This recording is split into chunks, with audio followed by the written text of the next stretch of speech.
चलो बच्चों, let's see this question. Permanent hardness in water cannot be cured by, options are treatment with washing soda, Calogan's method, boiling and ion exchange method. चलिए इस question को solve करते हैं बच्चों. और सबसे पहले तो ये देखते हैं कि इस क्वेश्चन को सॉल्व करने के लिए हमारे पास कौन से की कॉन्सेप्ट की जानकारी होनी चाहिए. देखो ये जो सवाल है हमारे पास बच्चों, ये बेसिकली परमानेंट हार्डनेस का सवाल है. ठीक है, परमानेंट हार्डनेस और उसके रिमूवल टेक्निक्स के बेसिकली हमसे पूछा जा रहा है. तो परमानेंट हार्डनेस जो होता है बच्चों वाटर में, that is due to the presence of due to the chlorides and sulphates of, chloride और सल्फेट जो होते हैं किसके किसके, of calcium and magnesium. Magnesium और कैल्शियम के क्लोराइड और सल्फेट की वजह से परमानेंट हार्डनेस ऑब्जर्व होती है. अब एक एक करके जो हमारे पास ऑप्शंस में दिए हुए बच्चों वो है मेथड्स है, रिमूवल टेक्निक्स है, उनको हम लोग देख लेते हैं. सबसे पहला है ट्रीटमेंट विद वॉशिंग सोडा. तो क्या ट्रीटमेंट विद वॉशिंग सोडा जो है वो यूज कर सकते हैं क्या हम परमानेंट हार्डनेस को रिमूव करने के लिए? तो जवाब है यस. देखिए क्या होता है कि जैसे मान लीजिए आपके पास कैल्शियम क्लोराइड ही है, फॉर दस कैल्शियम क्लोराइड है हमारे पास. अब इसका रिएक्शन हमें करा देना है Na2CO3 which is washing soda. इसके साथ जब हम रिएक्शन कराएंगे तो देखो यहाँ पर से कैल्शियम क्लोराइड जो है वो एज कैल्शियम कार्बोनेट, मतलब कैल्शियम बेसिकली क्लोराइड से हटके कैल्शियम कार्बोनेट बनके प्रेसिपिटेट आउट हो जाता है और साथ में हमारे पास 2NaCl मिल जाता है. तो यहाँ पर परमानेंट हार्डनेस तो रिमूव हो गई, कैल्शियम कार्बोनेट के रूप में फिल्टर आउट हो गया वो, है ना. और वहां पर से हम फिर जो हमारा पानी है उसको हम निकाल लेंगे. तो पहला वाला तो क्योर हो सकता है, तो ये हमारे लिए परमानेंट हार्डनेस के रूप में यूज किया जाता है. दूसरा ऑप्शन क्या है, कैलोगन्स मेथड.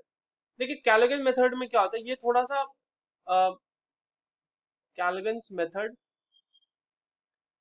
मेथड में देखते हैं. यहाँ पर जो है हार्ड वाटर को ट्रीट किया जाता है बच्चों सोडियम पॉलीमेटाफॉस्फेट के साथ. ठीक है, वाटर इज ट्रीटेड विद, या फिर hard water is treated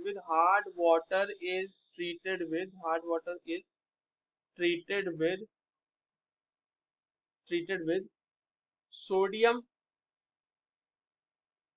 पॉलीमेटाफॉस्फेट. Sodium polymetaphosphate के साथ इसको ट्रीट करेंगे जो कि NaPO3 होल N होता है. ठीक है, और इसी को कमर्शियली बोला जाता है कैलोगन बोला जाता है, कमर्शियली नोन एज कैलोगन. राइट. अब इसी से रिएक्शन हम बच्चों कराते हैं. तो एक एक एग्जांपल इसका भी देख लेते हैं हम. जैसे मान लीजिए कि आपके पास कोई कैल्शियम सॉल्ट ही है. अच्छा, जो हम लोग यूज करते हैं ना जनरली कैलोगन मेथड में, जो हमारे पास जो कैलोगन यूज करते हैं जनरली, उसको हम लोग लिख लेते हैं यहाँ पे. जो यूज किया गया है वो है Na4PO3 होल 6. और इसका रिएक्शन मान लो हमने कराया जिसमें कैल्शियम था, तो 2Ca2 प्लस के साथ ये रिएक्ट करके देखिए क्या बना देगा, Na2Ca2PO3 होल 6 और साथ में 4Na प्लस आयन मिलेगा. और ये जो होता है ये सॉल्युबल होता है. ठीक है, तो सॉल्युबल सॉल्ट बना दिया हमने, वहां पर से उसको हम लोग फिल्टर आउट करके निकाल सकते हैं. और जो जनरली यूज करते हैं हम लोग कैलोगन वो है सोडियम हेक्सामेटाफॉस्फेट. ये जो है सोडियम हेक्सामेटाफॉस्फेट है हमारे पास. अगला क्या है हमारे पास, बॉइलिंग. देखिए बॉइलिंग जो है ना बच्चों, boiling is a technique for removing of, और या फिर रिमूवल ऑफ टेम्पररी हार्डनेस. इससे टेम्पररी हार्डनेस को रिमूव करते हैं, टेम्पररी हार्डनेस को इससे रिमूव किया जाता है. तो जैसे मान लीजिए आपके पास कैल्शियम बाइकार्बोनेट है CaHCO3 होल ट्वाइस. तो इसको जब हम हीट करेंगे, मतलब बॉईल कर रहे हैं बेसिकली, तो ये हो जाएगा कैल्शियम कार्बोनेट में कन्वर्ट, वहां पर से इसका प्रेसिपिटेट मिल जाएगा और साथ में CO2 गैस आपको मिल जाएगी. ये आप आसानी से निकल जाएगा और वाटर मिल जाएगा. तो ये हार्डनेस रिमूव हो गई ना कैल्शियम के फॉर्म में, वाटर से बाहर निकल गई, ये हो गया. तो हमारा वाटर जो है परमानेंट हार्डनेस जो है पूछा गया कैन नॉट बी, तो बॉइलिंग हमारा आंसर तो हो सकता है। बाकी हम देख रहे थे कि ये पहला और दूसरा जो है ये दोनों परमानेंट हार्डनेस के लिए यूज किए जाते हैं। डी ऑप्शन क्या कह रहा है, आयन एक्सचेंज मेथड। अब देखिए आयन एक्सचेंज मेथड जो है बच्चों, वो भी हमारे पास परमानेंट हार्डनेस को रिमूव करने के लिए यूज किया जाता है। उसमें बेसिकली क्या होता है आपके पास, आयन एक्सचेंज मेथड। तो देखिए यहाँ पे क्या हुआ कि आपके पास रेजिन होता है बेसिकली। तो हमारे पास एक रेजिन है, जैसे मान लीजिए 2 रेजिन है और एसिडिक रेजिन है ये, तो हम इसे रेजिन H प्लस लिखते रिप्रेजेंट करते हैं। अब ये क्या करेगा, जैसे मान लो कि आपके पास कैल्शियम 2 प्लस है ना, और 2Cl माइनस है, क्लोराइड ले रहे हैं हम लोग परमानेंट हार्डनेस के लिए। तो ये एक्सचेंज हो जाता है यहाँ पर आयन का, और ये रेजिन के साथ जो है कैल्शियम जो है हमारा वो जुड़ा हुआ रह जाता है।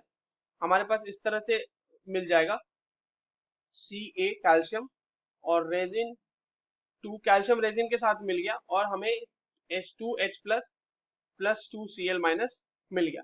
ठीक है, अब जो आपके पास ये H प्लस मिला है, इसे आप मतलब हमारे पास जो Cl माइनस है, इसे हम दोबारा बेसिक रेजिन के साथ ट्रीट करा के, जैसे हम यहाँ पे एक और रेजिन ले ही लेते हैं। ये हमारा एसिडिक रेजिन था, अब बेसिक रेजिन लेते हैं यहाँ पे। तो रेजिन का हो जाएगा resin NH3 plus OH minus, इसका Cl माइनस के साथ रिएक्शन हुआ तो ये बना देगा resin NH3 plus Cl minus, और साथ में बना देगा OH माइनस। अब देखो आपका Cl रिमूव हो गया, कैल्शियम रिमूव हो गया, बचा क्या आपके पास, H प्लस और OH माइनस, ये दोनों आपस में मिलकर वाटर बना देंगे। तो फाइनली हमारे पास हम बोलते हैं कि जो वाटर मिल रहा है हमें, that is free from the hardness. तो हमने ये देखा कि आयन एक्सचेंज मेथड भी परमानेंट हार्डनेस को रिमूव करने के लिए काम में आता है। सो हमसे कैन नॉट पूछा गया था, so the correct answer will be option C, which is used for removing temporary hardness. I hope you understood this well. All the very best.